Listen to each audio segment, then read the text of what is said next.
Olá, sejam muito bem-vindos ao TWE Winecast. Eu sou o sommelier Evandro Segato e estou aqui com o meu amigo Maurênio Stort para gravar esse episódio onde nós vamos falar de enoturismo.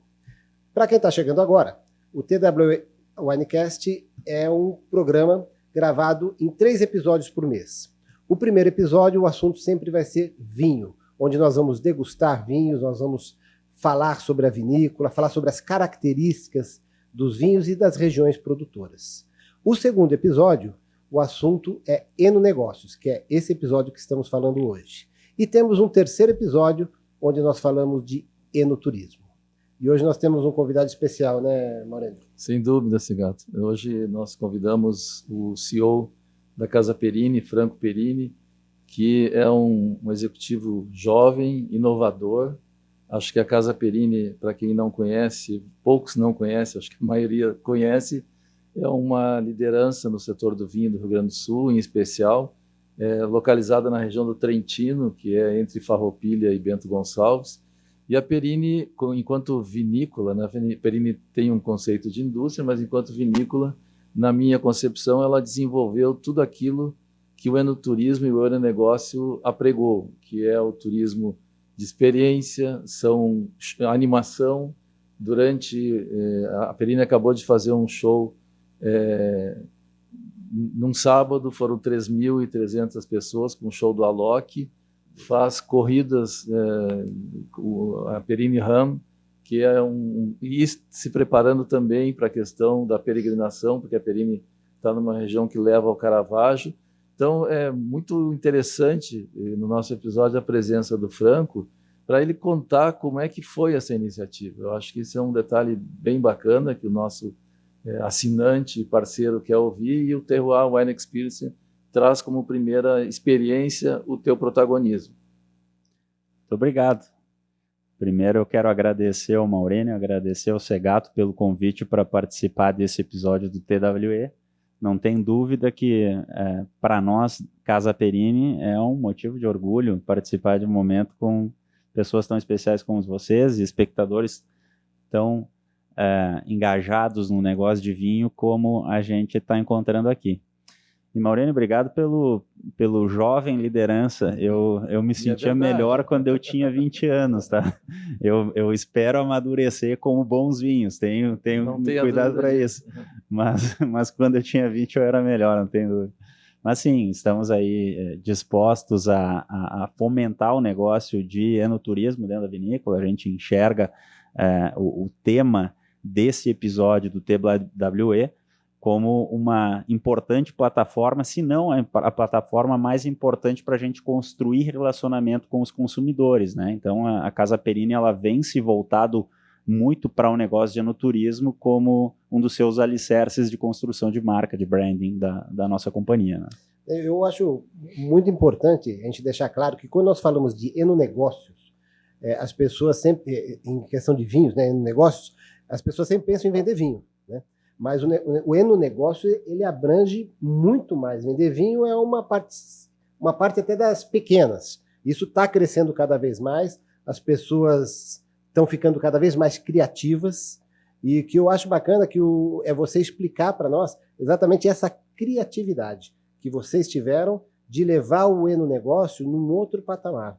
Quando eu vi que vocês estavam fazendo um show do Alok, colocando milhares de pessoas lá, eu fiquei super empolgado. Eu falei, poxa vida, é um negócio super bacana. Você está levando um público novo para a vinícola, né? É verdade. Assim, Segato, a Casa Perini, para efeito de localização geográfica, ela não está numa região de turismo tão madura quanto é a região das Hortênsias aqui, como é a região do Vale dos Vinhedos em Bento Gonçalves. Todavia, a Casa Perini está no Vale Trentino. O Vale Trentino está localizado no meio do caminho entre Gramado e Bento Gonçalves. Uma terra até então inexplorada para enoturismo. E claro, a gente entende que a frequência de pessoas que se movem a visitar vinícola, buscar produtos de enoturismo, visita muito mais Bento Gonçalves e eventualmente até Gramado do que o Vale Trentino, que é uma terra até então desconhecida. E isso para nós foi um desafio, que ao mesmo tempo fez com que nós pensássemos diferente para fomentar o nosso negócio de enoturismo.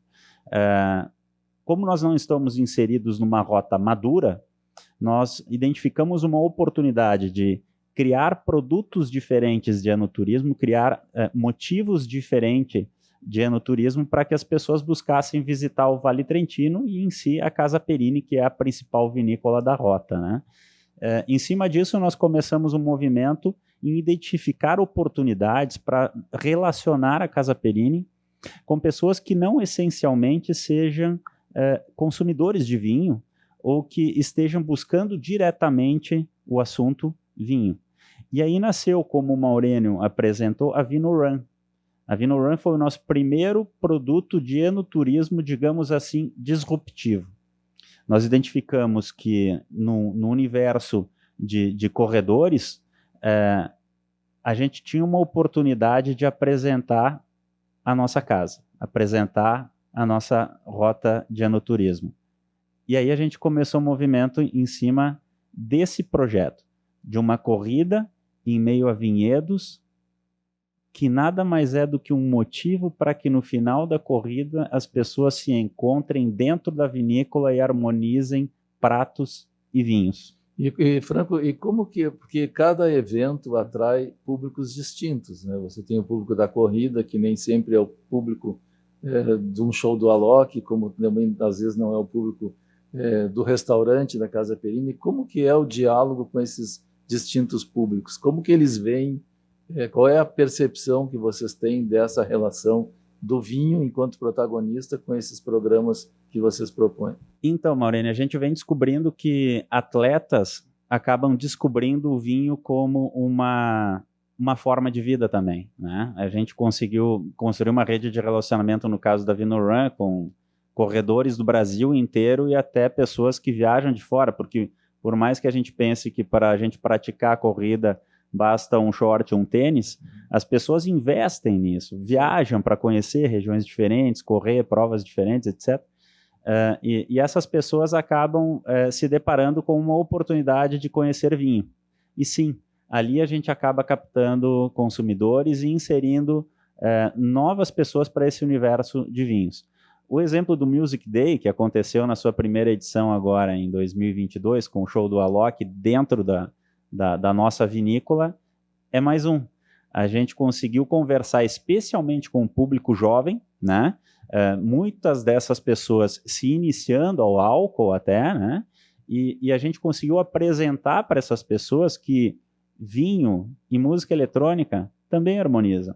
Essas pessoas acabam se identificando muito mais, claro, com espumantes brut, doce, demi-sec, enfim, esse vasto portfólio de espumantes que a nossa casa carrega, do que vinhos tintos, vão ficar para um segundo momento, não tenho a menor dúvida disso, mas é uma oportunidade de a gente apresentar para essas pessoas também um universo que até então para elas é desconhecido. Então vamos lá, a gente tem um evento de música que vai ser bianual, né? O próximo já está marcado para 2024, não vai ser eternamente um evento de música eletrônica, a gente está identificando vários gêneros musicais que a gente pode trazer para dentro da nossa vinícola, e junto de dessa diversidade cultural musical, a gente também atrai, vamos dizer assim, tribos distintas para os quais a gente apresenta o vinho também, né? Então tem sido muito interessante a gente criar experiências diferentes para se harmonizar com o vinho.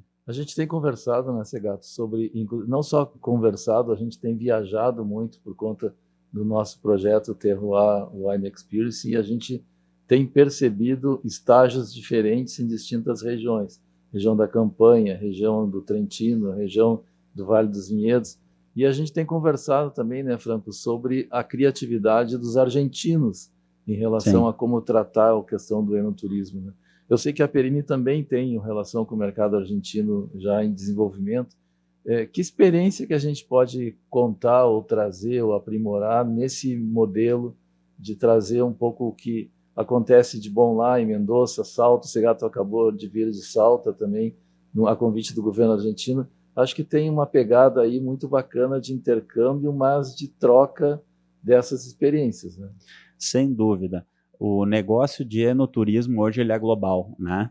A gente tem exemplo de Mendoza, Salta, diversas regiões tradicionais produtoras da Argentina que agregam para nós muito conhecimento, por serem regiões muito maduras em termos de destino internacional para viagens de vinho.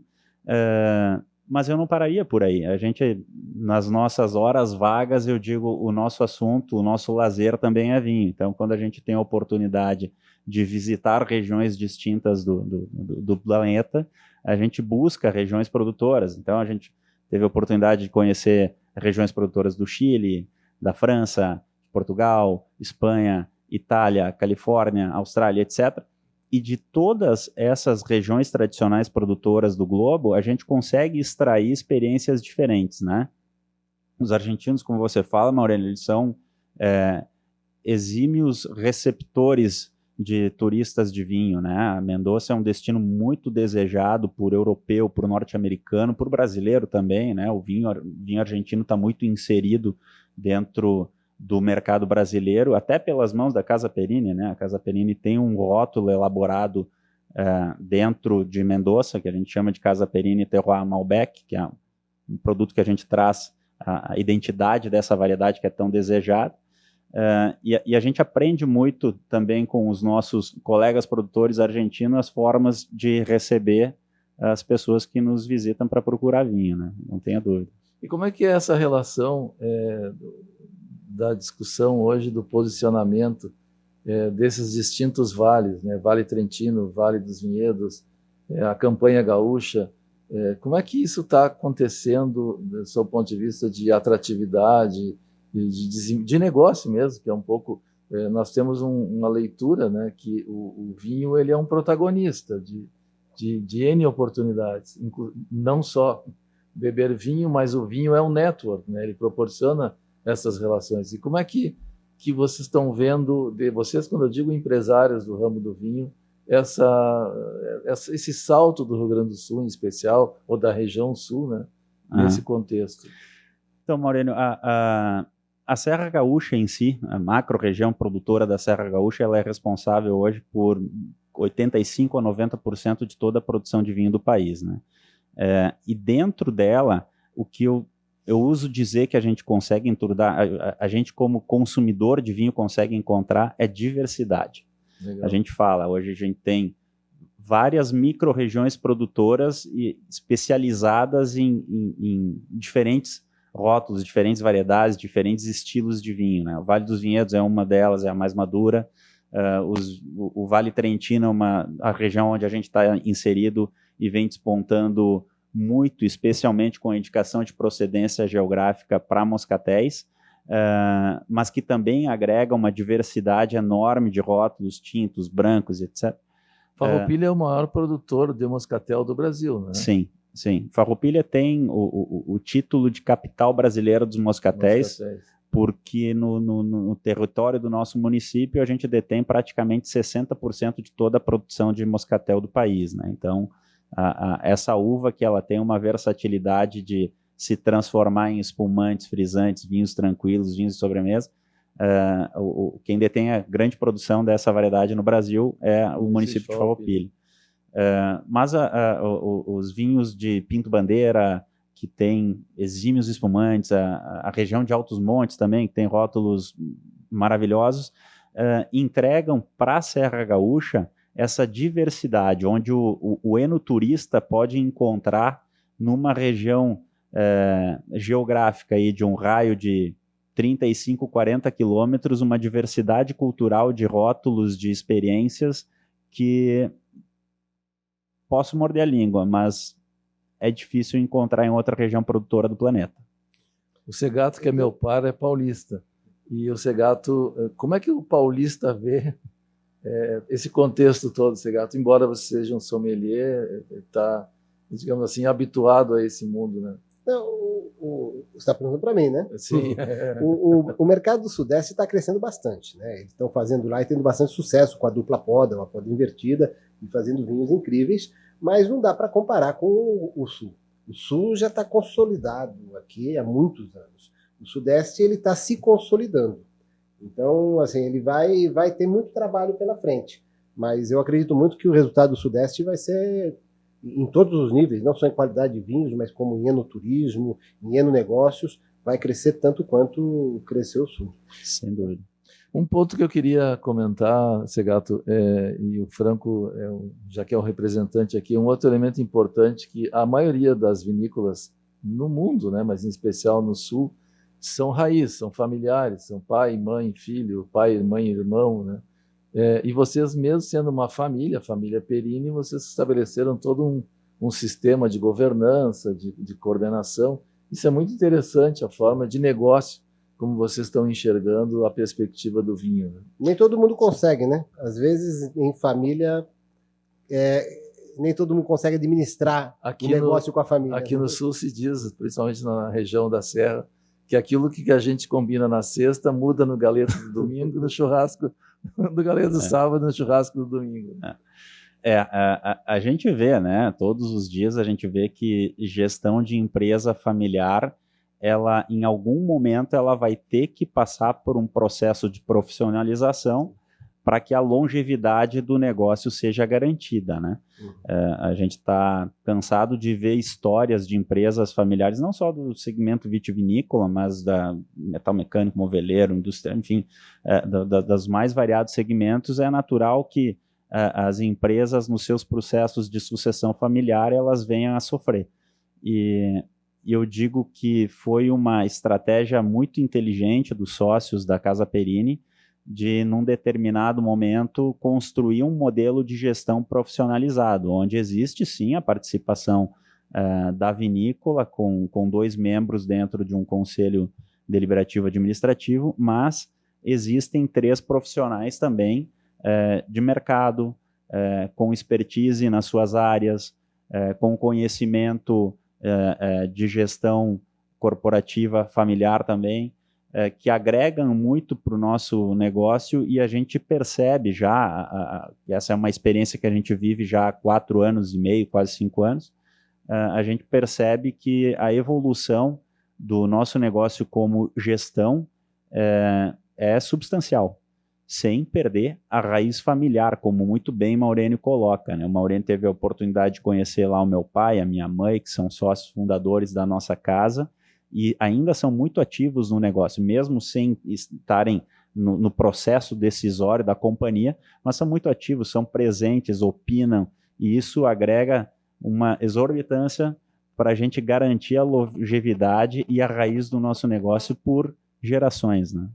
Uma última pergunta que eu tenho, Franco, dentro do nosso capítulo aqui de enonegócio. Como é que a Perini enxerga o movimento do vinho brasileiro, em especial o vinho da região sul, nesse posicionamento de preço que está tendo em relação aos vinhos importados? Para onde vai isso? Então, Maurênio, a gente falar em posicionamento de preço no mercado doméstico, a gente precisa, diria eu, abordar 2 caminhos, né?